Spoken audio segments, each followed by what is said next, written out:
swear to God, even in fake life, I can't get away from people trying to get my attention through the goddamn cell phone. Anyway, hi. Surprisingly enough, it's already time for another squirrel. Although, the last one I did, I don't think doesn't even have 5 views yet, so I may wait a little bit, post this one a little bit later. Or whatever, put it out there. It's not like it's going to go stale. Watch it whenever, right?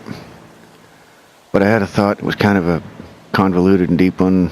Not on purpose, but I guess kind of as usual. And I figured I better get it out there before I, forget it. Because I can be pretty absent-minded sometimes. And sometimes I have good thoughts, and then the next day I wake up and I'm like, fuck, what was that thought I had? Anyway.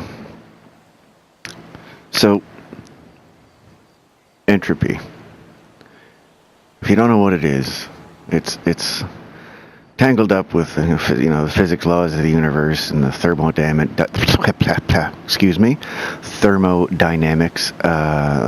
shit like that. And basically, it is that the universe has a tendency to move into chaos and simplicity. If that's even the right word, because chaos can be the opposite of simplicity, but homogeny, maybe, which is sort of Italian in my last episode, but in this case, it's more of a physics sense rather than a cultural consciousness sense. Anyway, don't want to get distracted already. So, entropy. Let's say something dies. A bird out in the woods, its body falls to the ground, starts to rot. Its compounds are broken down and break down into simpler and simpler things, into molecules and then atoms. And so it falls out of the ordered thing that we call a bird and into disordered chaos of just random molecules and atoms. Its simplest building blocks, I suppose. Its fundamental roots. That's entropy. The universe sort of naturally falls into a state of entropy, like a ball rolling down a hill. You knock a glass off the counter, it breaks into a more chaotic form. Entropy.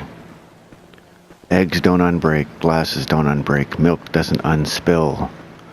In a way, the direction of time drives entropy. If time can even be said to exist, that's still sort of debatable in a way. I think they've proved it. Again, that's way beyond my scientific knowledge. I do not have any letters or numbers at the end of my name, other than the ones that my overlords have assigned me. By that I mean my government. So, I'm not an expert. I just like to think about stuff. Anyway. But the thing is I don't really want to talk about entropy specifically. More specifically, I want to talk about the antithesis of antithesis of entropy, the opposite, anti-entropy. What is that? Well, and again, I'm not saying I'm right. I'm just saying this is what I think. Here's what I think. I think consciousness is, generally speaking, one of the few things in the universe that is anti-entropic. What do I mean by that? Well, fuck a duck. That's a long answer. I'll try and keep it short and get to the point, which is not the answer as to what do I think, in a way. Fuck, I'm getting tangled up already. I don't even know what to call that squirrel. It just ran by, fucking squirreled me in the nuts and took off. I didn't have time to get a close look at it. Why do I think consciousness is anti-entropic? Well, I'm going to turn off my fan and close my window, because there's a train coming and it makes weird noises in the background, which is why I sound funny in my last video. Okay, good to go. Why is consciousness anti-entropic? How do I define consciousness? Well, simply put, in respect to this question in particular, I think consciousness is what drives creation in the universe the ordering of chaotic bits and pieces into some kind of cycle. Whether that cycle manifests itself as an object like a star or a person. That I think in a way, or oh god, the radio's on. Or bacterial life, or whatever it was that sparked the initial creation of, primitive, single-celled, what could be considered the first step of life. Whatever it is that drives the universe to order itself, even if it is never for a set period of time, because inevitably it always disorders itself again. And again, that leads back to everything moving in waves. I think, the universe can be born, created, move into great order, and then at some point fall into a point of, fuck me. Don't squirrel and drive, folks, it's dangerous. Okay, car crash, squirrel. Maybe I shouldn't drive. I mean, it's got to be more interesting than just me walking around, right? Okay, that squirreled me. I'm going to look at the beautiful view and unsquirrel myself.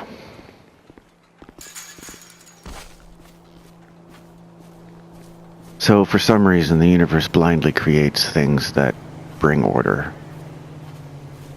And in a physical sense, one of those driving forces is gravity. Without it, we wouldn't have the formations of suns and stars and planets. And by proxy, we wouldn't exist. So, amen for gravity. I don't know why gravity exists. I'm not that smart, I guess, or I haven't done the research, or maybe nobody knows. I think they're still trying to figure it out myself. I could be wrong. If anybody's figured it out, I'd like to know. Send me a link. But then there's what I consider the definition of sentient life. Not always on a high level of sentience. There's just squirrel level sentience, I suppose. And that blind consciousness in the universe, that somehow, if you believe as I do, that, whether inevitably or randomly, wound up creating what we call life, and from that which we evolved, consciousness, and more specifically living consciousness,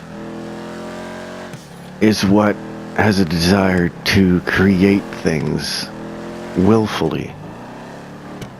I think a being can be said to be sentient and on some level self-aware if it is known to create things because it desires to. Whereas natural consciousness, the raw consciousness of the universe may be instinctively driven to procreate, to create in the way of offspring.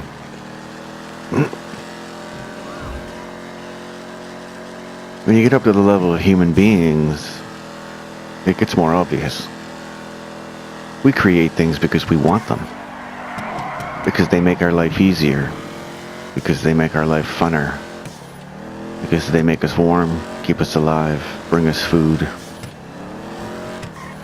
answer questions for us about the universe and what the fuck life is and why the hell are we here, and is there a point, and if there's not a point, what point can we make of it?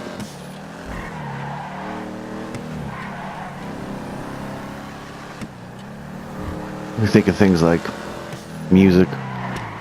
Somebody started banging on a log at some point, grunting along to it. Now we have symphonies and orchestras and heavy metal and Daft Punk and whatever, you name it, it's out there. Some very different. But we've come to learn that the harmonies that sound nice in sound also follow the rules of the universe as far as physics go. The octaves and resonance and dissonance is, a sonic quality of entropy, if you want to represent it that way.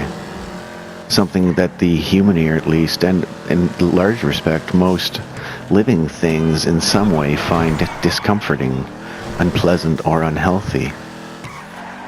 Generally anything that has a discordant or frenetic, wavelength has a negative effect. I got sidetracked by thinking about radiation there for a second. Then I realized that radiation is not dangerous because it's chaotic energy, although it is a product of entropy. It's a product of isotopes breaking down. But generally speaking, it's because it's of such high energy that we can't handle it. Anyway, Radioactive Squirrel, movie coming out in July.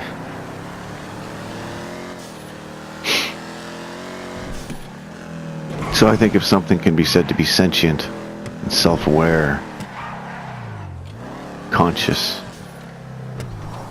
it can be said that it is anything that willfully creates. And anything that willfully creates is anti-entropic. We consciously bring order to things and make things, and although they inevitably all fall to pieces, including ourselves, perhaps if one believes in the continuance of energy in its different forms and the ability for consciousness to continue in that form, and in essence that way, if it is self-aware, become immortal. What happens when we learn to create on that level? Do we bring total non-entropic existence to the universe? We're already beginning to learn how to create. We started by telling stories, making movies. Now we're creating realities. They're not quite as good as the one we have that's, quote unquote real. But I am in this reality doing this, so it is real. It's just an energy-based reality. Everything in this reality that I'm playing now is nothing but energy moving around a fucking box sitting on my shelf. And being beamed to your eyeballs as wavelengths of light, and your brain interprets it as this whole other reality that you exist in. Think about that for a second. Imagine when we get to the point of holodecks, if we ever do, like in Star Trek, replicators. Imagine if we get to the point where we evolve past a physical form and can do it with our minds. Is that heaven? Is that Eden? Is that the unchanging paradise? Well, I hope it's not unchanging. Do parts of it begin to decay when we stop thinking about them, when we get bored and move on to a new reality? Do those realities then fall into entropy? Because if they do, then we're not the answer to the problem. We're just another step in the same old cycle of ebb and flow. There's always a battle between light and dark. Can't be sunny all the time. But we are part of that battle.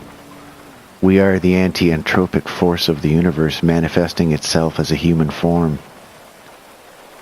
Think about that for a second, and when you realize that you are a tiny, insignificant speck in the universe, but you're part of that force, whatever the fuck you want to call it, and suddenly being unimportant and invisible is okay because you're a part of a greater thing, whether you want to be or not. And you can help it along by creating and bringing positive energy and things into this world, and moments and emotions. Or you can be a dick and bring chaos into the world. Pick a side, heaven or hell, right? It's an old story. There's a reason we keep telling it in different ways. Anyway, I think that's a good place to stop, so be excellent to one another. Don't stop thinking. And may the force be with you. See ya.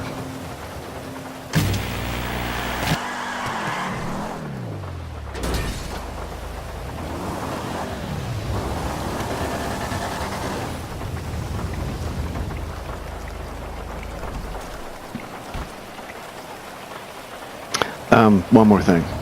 Happy 420. And, don't smoke and drive.